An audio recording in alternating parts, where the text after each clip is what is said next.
Hi there, welcome back to my channel. If you're new here, my name is Aileen and I am a homeschool mom of 4 kiddos. I also run a food blog and write cookbooks. And today I want to chat with you about 4th grade homeschool plan.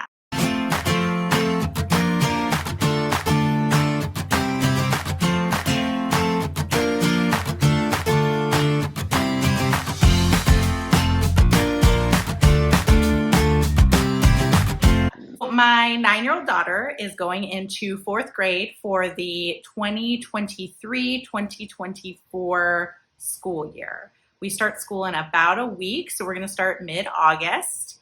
And today I just want to chat with you about her core subjects that she's going to work on, not including the stuff we do as a family, which is history, geography, poetry. We do some poetry memorization and some science all together as a family.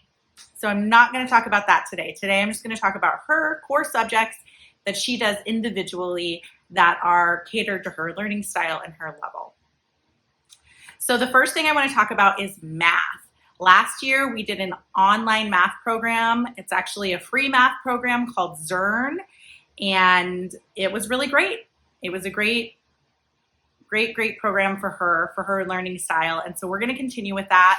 They do have some student notes that go with most lessons so that they are practicing handwriting out some of the math problems, which I really like.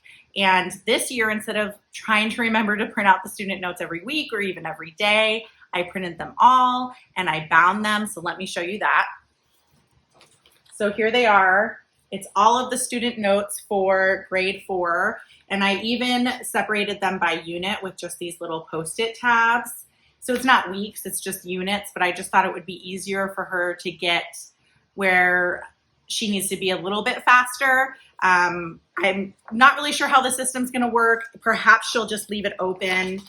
This is my first time with this binding system. It's not perfect, so I don't know how easy it will be for her to leave it open or close it, which is why I added the Post-its.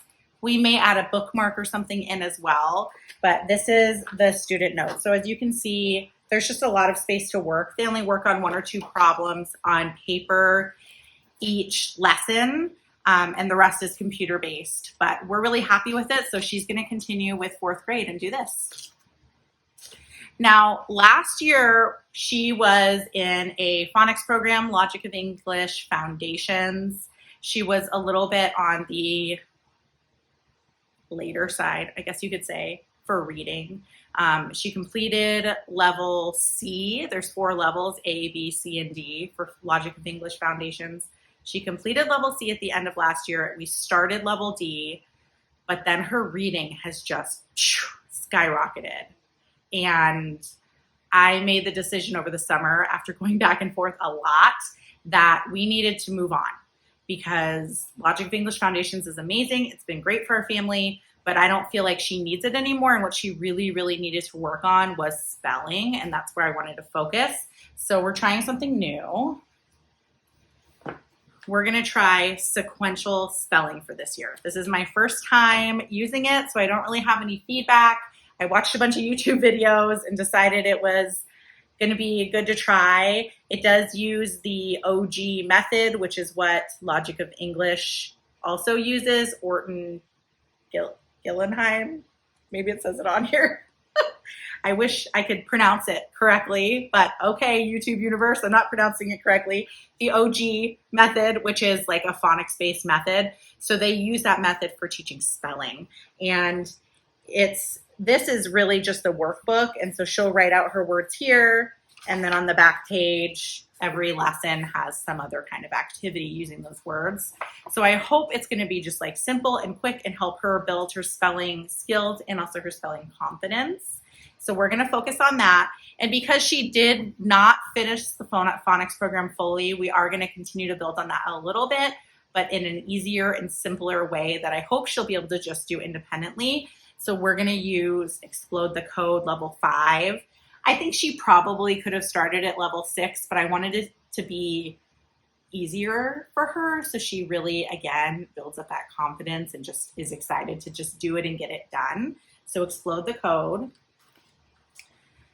And then continuing with language arts, we are going to start working on cursive this year per her request. And the cursive that I chose also is from Logic of English. It's the Rhythm of Handwriting. And if you watched my sixth grade video, you'll know that my son is also doing this curriculum. So they'll do it together. He has done cursive in the past, but he's not super competent. And so I think it'll be a really good opportunity for them maybe to work together, and he can help her and she can feel like she's doing something with her brother, which I'm hoping will build the camaraderie, but maybe I'll be totally wrong and they'll do it separate. I don't know. We'll see. Time will tell. So we're going to do this for cursive. And then the last piece for English language arts that she's doing individually is a writing program. And the writing program that she's using is this. It's from IEW. It's one of their theme-based workbooks, all things fun and fascinating. And they don't do grade levels, but this is about at her level, like 3rd to 5th grade-ish. So we'll work through this together. This is definitely not independent. I do have experience with this program because I also use it for her brother. So I'm hoping that this is going to be like a really easy way to start working on composition. And with composition in mind, I am also planning on working on some more notebooking with all of my kids this year and really encouraging them to write and draw about what we're learning in all of our subjects. And so she got this notebook from School Nest, which is adorable. They have tons of colors. This is the brand right here, School Nest. And this is just like a composition book. It does have the lines in the bottom and the area for a picture up top. I chose primary. So they have primary. They also have the college rule, which is the smaller lines, but this is what I chose for her needs. But she picked out the color and she calls this bubblegum pink, and we're really excited for that. We are also going to be doing literature studies together as a family. So I'll talk about that in my family plans video, but we will also be covering literature, doing lots and lots of read alouds. The last thing that we're trying this year that is different from past years is she's going to do her own art curriculum. I'm hoping that this is just going to be an independent activity for her to do. We will probably add in more art to go along with other subjects, or we may do some watercolor projects because she's really artistic and crafty anyway, but this is just so I know my bases are covered for all of my kiddos. So for that, we're using Art with a Purpose. I got this from Rainbow Resource. I want to say it was like $12, really inexpensive. She's doing level 4. So it's got just like the instructions up here. It works on like shading techniques, things like that. There is different types of paper in here depending on the project, but it's just got really simple instructions in the top and then something for them to utilize. It looks like a coloring book, but the instructions go more in depth on teaching the different art techniques. So I'm hoping that it will be simple enough that she can do it on her own once a week, and then we'll have that checked off. So that is all for 4th grade this year for my 9-year-old. And please, if you liked this video, give me a thumbs up. I would love if you could subscribe to my channel and hit that bell. I'll see you next time. Bye.